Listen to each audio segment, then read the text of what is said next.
Okay, bond enthalpies. Bond enthalpies are, or sometimes called bond energies, is the energy required to break a covalent bond. These amounts are expressed in the units of kilojoules, or you'll often see it expressed as kilojoules per mole.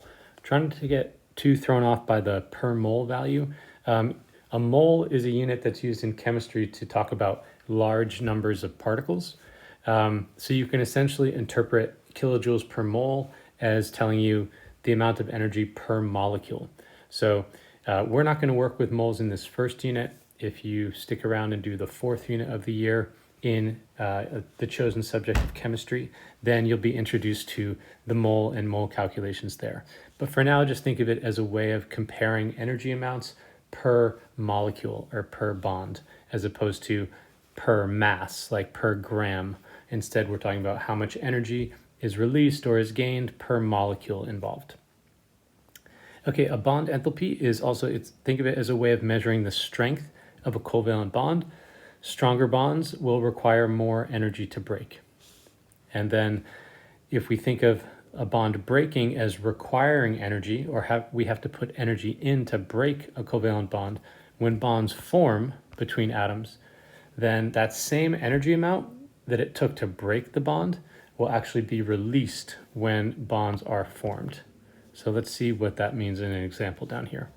So the first example, the simplest bond we can think of is when hydrogen bonds to another hydrogen.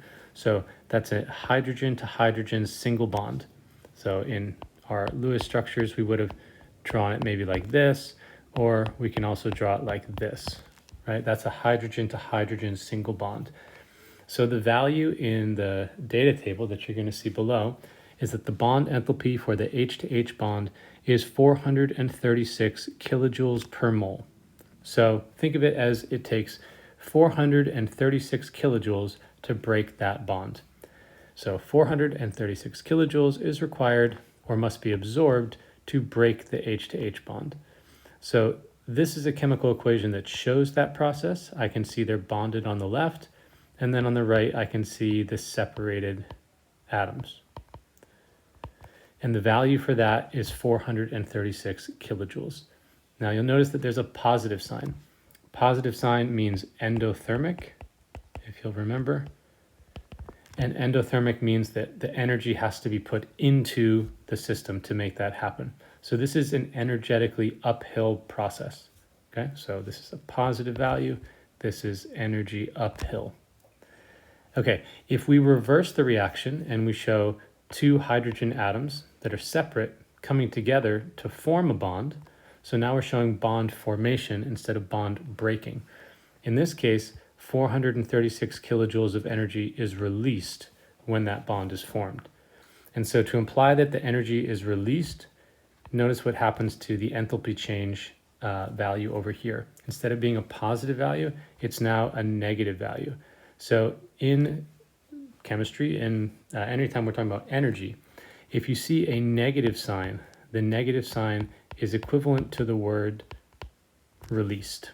So when you see negative 436 kilojoules, that means 436 kilojoules are released by this process. Since they are released, they are exiting. This is an exothermic process. And overall, the energy of the chemicals themselves has decreased because it's a negative change. So the energy gets released to the surroundings get warmer, but the potential energy is going down. The enthalpy is going down. And in the endothermic, the potential energy is increasing. Okay, if we look down below, what will the energy change be when two H to H bonds are broken? Well, if it takes 436 kilojoules to break one bond, it's going to take 2 times 436 kilojoules to break two of those bonds. So 2 times 436 is 872. Now I wouldn't really write per mole anymore. That's a mistake on the worksheet.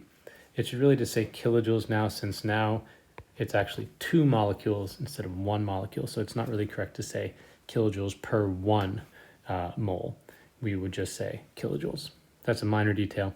Just wanted to point it out. Okay, so we can see that these energy changes that are going to be in a data table below, we can look them up and we should associate them as positive values, the energy to break bonds. If we think of them as bonds forming, all we have to do is make the value negative. And if we multiply them, like if we see that there's two of them in a reaction, then we can just multiply the values as needed to get the total energy value involved. So I could, if this had said 3 H to H, I would have just multiplied the value by 3 instead of by 2, and so on. Okay. And then finally, one more interpretation question. It says the H to H bond has this value, and the Cl to Cl bond has this value. Which bond is stronger? Well, these values are the energy to break the bond. So since this bond takes more energy to break it, to me that implies that bond is stronger. So a hydrogen to hydrogen bond is a much stronger bond than a chlorine to chlorine bond. And that's just interpreting the size of that energy value. Okay, these values below, this is bond enthalpy data. It comes from the IB data booklet that's used in the DP chemistry class. So what's the strongest single covalent bond and what is its value? Well, if we look through the table quickly, on the left here, these are all single bonds, and the largest value that I see is this one. So that would be for the HF bond, and that's 567 kilojoules per mole. So that bond takes 567 kilojoules to break, essentially. Now, if we look in the double bonds, I see a C to O double bond is probably the highest, and that takes 804 kilojoules per mole. And then if I look at the triple bonds, I'm going to see that the C to O triple bond takes 1,077 kilojoules per mole. And so what conclusions can we draw? Well, it seems that when there are more bonds, it's going to therefore make the bond stronger and require more energy to break. So with more bonds, the bonds are stronger, and more energy is required to break them.